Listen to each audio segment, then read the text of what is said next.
Morning mga kabarbers. Punta ulit kami dito sa aming taniman.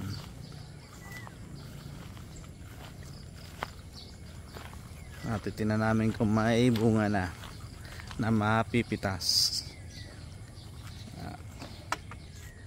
Yan, nandito na po kami sa loob ng aming taniman.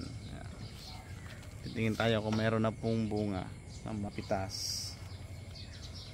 Ayan o. Ayan din, dami na o. Ayan po o. Yung okra. Ayan, okra o. Ayan, malalaki na po sila. Ayan, ito po o. Ayan, pitasin mo natin. Pipitas nga po kami ng aming okra. Ayan, marami na hong bunga o. Yung mga bunga na ho yung aming okra. Ayan o. Sariwang sariwa po ito. Ayan, ito po dami. Ayan po o.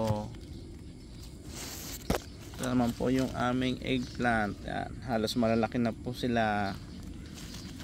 Ayan po sila. Ayun, hanggang doon. Ayan po. Ayan po, may bunga na rin. Ayan. Ito po o. May bunga na po. May mga bunga-bunga na rin po yung iba. Ito po okra. Ayan o. Dami po. Ayan po naman yung papaya. Ayan, natataas na siya. Yung isang papaya dito, may bunga na to eh. Ayan po yung pechay. Ayan. Pechay po yan. Ayan.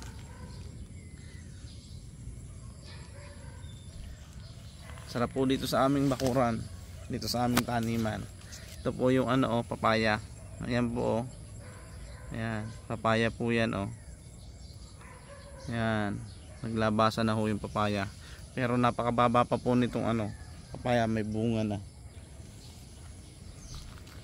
Ito naman po yung kamuting kahoy ng talbos. Bali nakakuha na nga po pala kami nung isang araw ng talbos. Yung ganito. Ginugulay din po namin ito. Ayan. Hindi ko na nga alam po na video anong kumuha po ako dito kasi nagmamadali po ako. Tsaka ito po. Ito po yung talbos ng kamuting bagin. Nakapanguha na rin po ako nito noong nakaraang araw. Sinama ko po doon sa isda. Sinabawan na isda. Napakasarap po. Tapos nilagyan ko ng kalamansi. Siya nga po pala mga kabarbers. Magtatanim nga po pala ako doon ng kalamansi. Puno ng kalamansi. Sa may sulok na yon.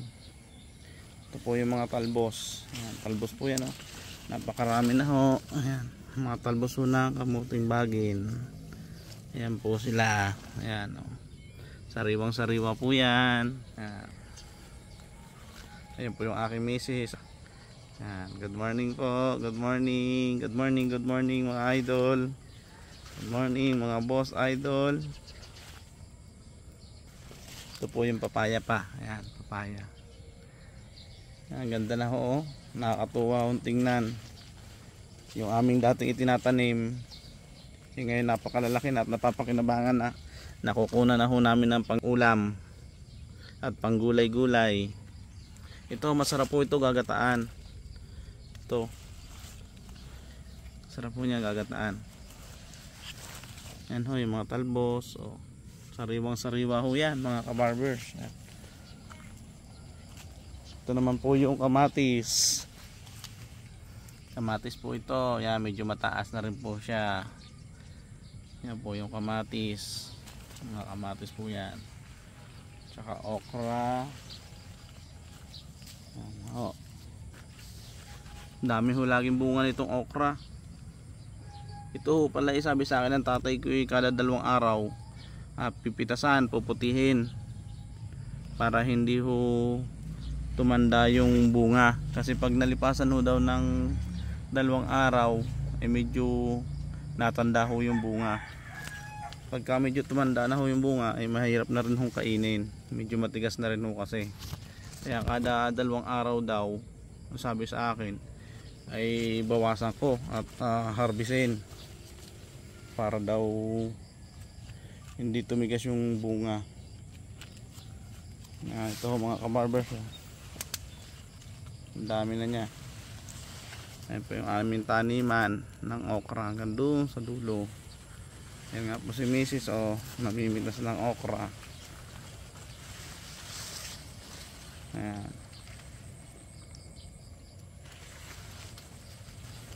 Ayan naman po yung aming tanim na kawayan. Ayan, kawayan po namin yan. Matagal pa ho bago harvestin yan. Mga 3 months pa ho yan bago harvestin.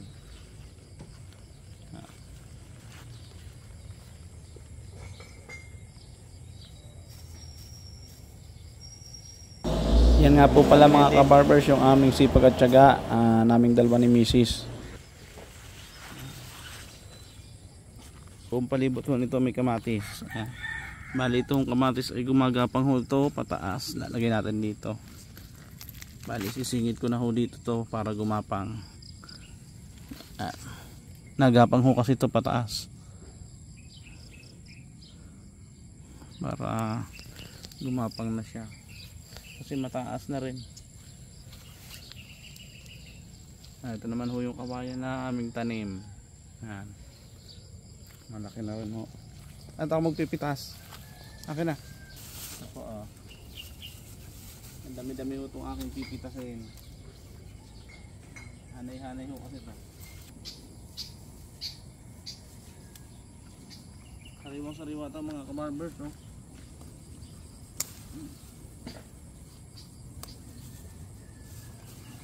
Ito nyo. Ano? Sariwa-sariwa ho ito. Bali yung pagka yung medyo may edad na, ginagawa ko nito ay pinuputol ko ng 3 putol, binababad ko sa baso magdamag. Sa umaga iniinom kami ni Missy. Tag-isang baso kami.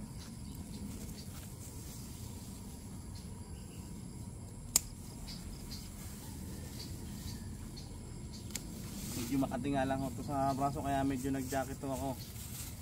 Kasi medyo makati.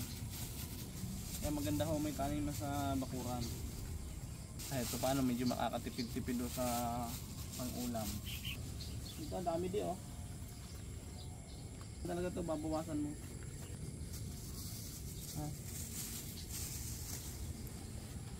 Yan po kabarbers laki. Bali sasapaw lang natin sa sinain yung iba. Medyo kalahati na ho to. Marami pa ho doon, hindi pa ho ubos.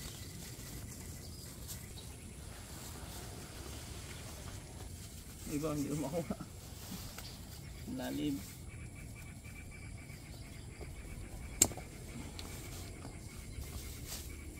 Kailangan na pag mamimitas tayo may dala tayong gunting. Kasi matigas yung putulin pag ano. Yan, ginagamit ko pang putol itong gunting. Dami sa ilalim no. Mukhang makaka-isang plastiko ako nito Bali pa 3 beses na ho kami dito namimitas. 3 beses ho namin napipitasan na to.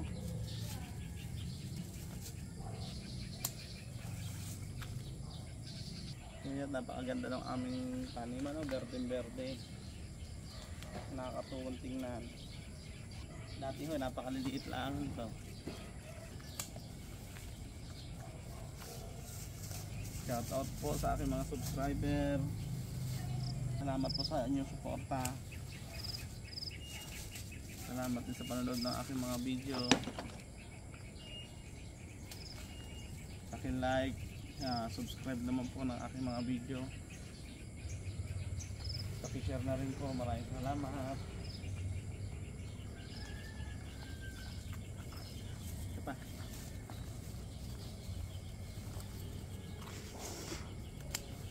Medyo umaaraw-araw na nga ako.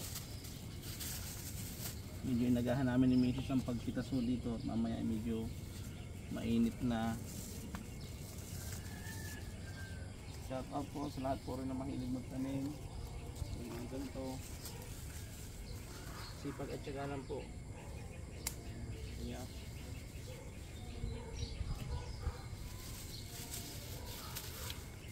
Sana po mag-garden. Dito na natin dito ng ano, kalamansi. Ano, patola. Sarap din yung patola. Makapagtanim dito ng patola. Kaya kalamansi.